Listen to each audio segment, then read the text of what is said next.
हामी छोरी मान्छेलाई चाहिँ घरका साना मसिना कामहरुले अल्झाइरहने के अब बाहिरको भित्रको सबै काम सम्हाल्नै पर्यो त्यो मात्र नभएर छोराछोरीलाई खुवाएर स्कुल पठाउनु पर्यो श्रीमानलाई खुवाएर अफिस पठाउनु पर्यो अझ आफ्नो सानो बिजनेस छ भने त्यो बिजनेस पनि सम्हाल्नै पर्यो अनि साथीहरु म चाहिँ के गर्छु भने नि मेन्टली फिजिकली फिट आफुलाई राख्नको लागि चाहिँ बेला बेला मसाज सेन्टर जान्छु के यो चाहिँ नेचुरल लेडीज थेरापी होम है यो चाहिँ स्पेशली हाम्रो धनगढीका लेडीज साथीहरुको लागि चाहिँ स्पेशली खुलेको छ हजुरहरु पनि गएर एकचोटी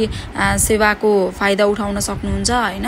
एकदमै मजा आउँछ एकदमै आनन्दित बनाउँछ नगरिकन कसैलाई पनि थाहा हुँदैन एकचोटी जानु होला मसाज गर्नलाई म चाहिँ हप्तामा नभए पनि 15 दिनमा एकचोटी चाहिँ मसाज गर्ने गर्छु हामी यदि शारीरिक र मानसिक रूपमा फिट भयौं भने हामीले आफ्नो भनौं न आफ्नो परिवारलाई पनि राम्रोसँगले ह्यान्डल गर्न सक्छौं हैन यहाँ चाहिँ के हुन्छ भने नि साथीहरु थेरापी मसाज यदि हजुरहरुको नसा सम्बन्धित केही समस्याहरु छ